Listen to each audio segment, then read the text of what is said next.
Welcome back, everybody, to another Monday Q&A. I'm your host, the Duckman. And we're running a little bit of archive footage of Bitti and I going off to the tech session last December. And the reason why I'm running that video is because, well, we got a little bit of bad news concerning Bitti. And it's probably not the bad news you expect. This is what. Yeah, look at that. It's hard to believe that, she's changed so much.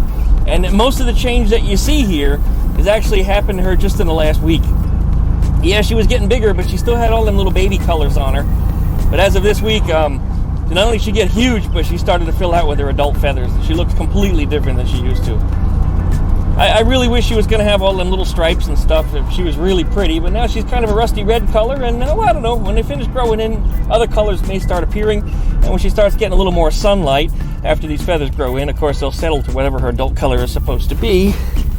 And I can relate because the same thing happens to me. My beard turns white when I step out in the sun. Grows in brown, turns white. Well, anyway, that's the Bitti news. Caroline and the other babies are also doing quite well.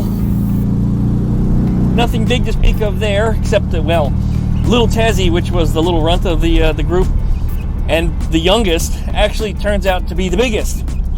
I thought Tezzy might be a female, but there's a possibility I could be wrong. I'm not really sure at this point. When I looked at all the sex features of her when she was just a little tiny thing, everything pointed at her being female, but there's always a chance and possibility that I could be wrong. But anyway, she's a lot bigger than her brother, which may be a female. As he's awfully small, and he's starting to show female-type characteristics, which is odd. So I don't know, maybe the guide that I read was completely backwards, but I did read more than one guide, and I know I didn't get it wrong. I did, judge by whatever I saw in the guide itself. Anyways, duck egg news. Everybody's been asking about the duck eggs. You remember, none of Crash's eggs hatched, and that was quite heartbreaking. And then it wasn't but a week later that wild ducks laid some eggs at my feet. Well, I shouldn't say some eggs. It was actually just one egg. But that one egg was run off to the incubator, and sadly and quite unfortunately, it didn't make it either. And it breaks my heart. I really, really wanted a very special and unique duck baby. I wanted the heavens to roll the dice and shuffle the cards and just give me something that's not of somebody else's, litter or what have you. And it just it hasn't worked out for me. So I'm not looking for any new ducks at this moment. Though I do need to find Boomer a girlfriend eventually, because he's been very humpy. Although as of lately, he's been very, very sweet, which is kind of a surprise, because that's not his demeanor whatsoever. He's usually quite an asshole. He bites, he humps, he's very aggressive, and he doesn't eat. I don't know what his problem is, but he doesn't eat. But the other night, I was at Ranchero 302 Me's house, and he made some pork loin. He seasoned it up differently, and he grilled it, and it came out fantastic. I mean, we were nuts about it. It was delicious. Well, I brought a bunch of it home, and I gave some to Boomer, and damn it, he ate every single bit that I would give him, which is odd because he doesn't eat meat. Normally, he's so picky. He hardly eats anything at all. He's actually quite skinny. And he's been that way since, even before Crash was around. And while Crash was around, he got even skinnier. I think Crash was stealing his food. Or, as per the farmer, there's a possibility he may have been surrendering his food to her in the hopes that he might get laid. And I can kind of relate to that. Anyway, no new ducks on the horizon, but that's pretty much it for now. We're going to discuss Eleanore. We're going to discuss what we got. Well, it wasn't so much in the mail, but we're going to discuss something that we got pertaining to Eleanore this week. And we'll talk about a little bit more of that right after the intro. So please, like it, comment, subscribe, pluck that dingle bell so you get updates every time I upload a video. Check out duckshit.net for all my different social media links. And thanks for watching. We'll be back right after that intro.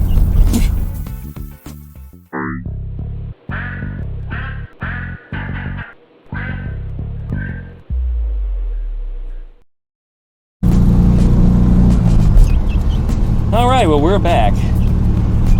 We got something very, very special. It's actually been here in town for several months, and Earl got on me this past week to go get it because it was over at Mike's shop. And Mike, I've never mentioned him or really talked about him too much on a video before because we don't cross paths that often.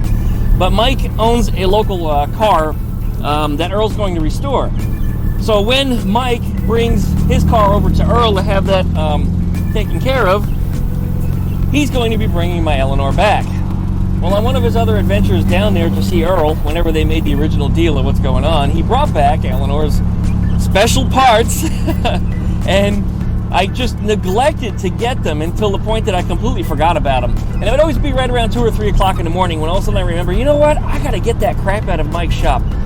Everything's been wrapped up real nicely and has been stuck on a shelf in there, and thankfully it appears to be in good shape. Doesn't look like anything got banged up, which is good because the work that Earl put into this thing was not only tedious for him, but it was expensive for me. Yeah, you know, that stuff adds up. And for it to anything to be beat up or have marks on it, it's not where we want to be in this world. So we're going to open up the package later on in this video, probably in just a minute. We're headed back home right now, and it's freaking cold out here in this drafty old Volkswagen. And I don't have the heater hooked up right now because the heater tubes that connect the heater channels to the body, they kind of crumbled and fell apart. So the last time I had the engine out, I just didn't put them back on. But yeah, it's cold today. Yesterday it was roughly 70 degrees. It was beautiful, and I was out working on the Gokart. And while I was out there cutting, whacking, and doing some work on it, which, by the way, you'll see that this Wednesday, it was quite warm, and I really hardly even sweat because it was a really nice, you know, relatively dry warm. It was very nice out there. But anyway, as I got towards the end of the day, my camera battery died, and then by the time I got it charged and went back outside, it started raining, so I had to cut the video short.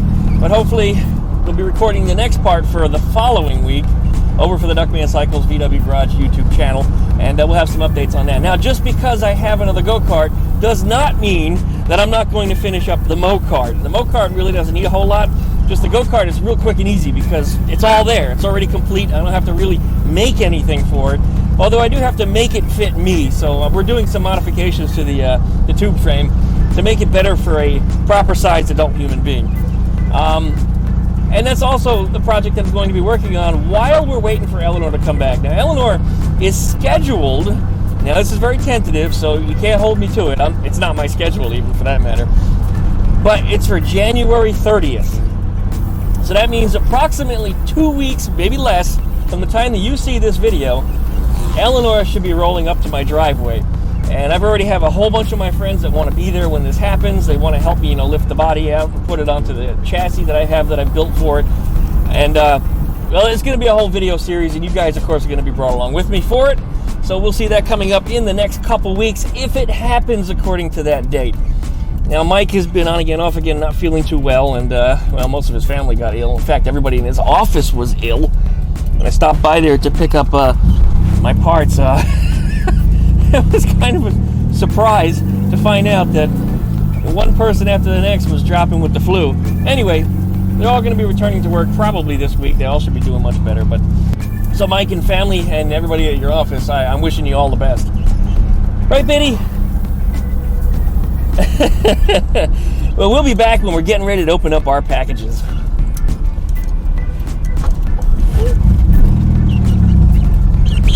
Oh, Bitti, where you going? Oh, you're giving us the ass on camera. There's the ass on camera. The little pulsating butthole. Don't know why chickens' buttholes, they pulsate. Constantly pulsating. All right, well, we are back. Here, I quizzed some people up on YouTube and up on my Instagram. I said, a piece of Eleanore has come home. Guess what it is? For some reason, everybody guessed gas tank.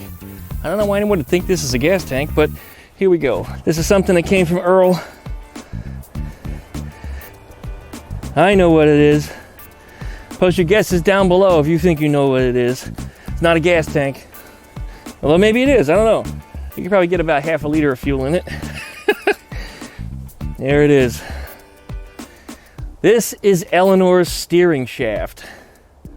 This is the outer on it. Now, some people watching this may be screaming out, "Oh, Dougman, it's supposed to be painted body color." I do not feel that this should be painted body color. I wanted that contrast. I wanted it to stand out when it goes up underneath the dashboard so it's obvious as to what it is. And so I've elected to just paint it black. And as a result, that's why we've got what we've got. Earl did a beautiful job on this. This was a rusted, pitted mess. Of course, it was underneath 6 feet of seawater. Wow, even got the inside of it clean. It's shiny in there. I'm a little impressed. All right, I'm very impressed. I don't know what he did for that. Hopefully he didn't paint the inside of it. No, there's no obvious painting, but no, it's not rusted on the inside. Nothing comes in contact with the inside of it anyway. Just a shaft will kind of float on it. There is a bushing or a bearing or something that goes up on the top. I don't remember. I'll have to look at the schematic. And then I'm trying to remember what the hole even is for. I think that's where the horn wire exits from. Again, I don't remember. I'll have to consult the manual before this goes back together. But that was from Earl. This is something I've been sitting on for a while. I've been wanting to not only show it on video, but just to put it on the side, wait for Eleanore. Now I have the accessories also for mounting this. The little clip that goes underneath it, and a few of the other small components that all need to be painted black. Earl took care of those all at the same time. Well, for those of you that were screaming fuel tank, you were actually right. Let you have a look and see what's inside of here. I think you'll be mighty impressed, because this is something that I have not gotten to see in daylight yet. And daylight is really kind of weak right now because we are post-storm. But there it is. A brilliantly blacked out gas tank, because if I'm not mistaken, Volkswagen gas tanks back in the day, they were just black. They were a glossy black and just stuck on down in the front trunk area of a Beetle. This is it. If you remember, this is a custom tank. It has a 56 top and it has a later 61 and up bottom. Does not have the filler on the side, which it did previously. A 69, 60, 68 and up had it. There was a triangular piece that was cut out of this. Of course, I built it back out and made it round. And then Earl did just a brilliant job of filling all the rusty pock marks in this thing, because this thing was just, it was a mess. It was, especially the top part. The bottom part wasn't so bad. This was salvaged from Eleanor's original body and everything that was thrown together on it. Why did I use an early and a late combination gas tank? Well, again, I used the top just to make it look like it's an early Beetle, but because the front end on that car is actually a donor from a 69, I had to use a different tank, or I had to cut out the whole inside and build it all up and make it different so it would fit a proper 56. The benefit that I got, though, is I'm able to use a fuel gauge in here, and we'll get to that. People are telling me it's not going to work. I'm going to show you how this is going to work, and it's going to measure accurately from the top to the bottom of this gas tank. And the second advantage is I've increased my fuel capacity. I think I've gained about, I think it was 3.5 or 4 gallons when we did the gas tank contest on this thing. So I am overjoyed with this. I can't wait to install it. I'll put the sender on in here and we'll customize that and make that work. And then of course I have my proper Volkswagen gas cap that goes on here, or Eleanor's original piece, which is kind of rough, but I kind of like that about it. So as long as it's not too banged up, I'll put it back on here. Otherwise I'll look for a nice chrome reproduction one and we'll replace it. But I don't remember where the hell it is. I think Earl gave it to me, or maybe it didn't go to Earl at all, but I know it's here because I've seen it at some point.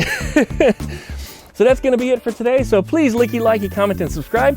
Check out duckshit.net for all my different social media links. If you'd like to email me, DuckmanCycles@duckshit.net. I've got multiple YouTube channels. Once again, hit that website, duckshit.net. It's right here in the corner of the screen. Everybody's always asking, where's my website at? It's right there. It's watermarked on every single one of my videos and has been for the last several years. I think maybe I missed 1 or 2 because I screwed up during the edit process, but later on this week we'll have more on the Gokart and we'll see what happens from there. And then, of course, at the end of the month, we're looking for Eleanore to come home. So thanks for watching, and we'll see you next time. Gas tank.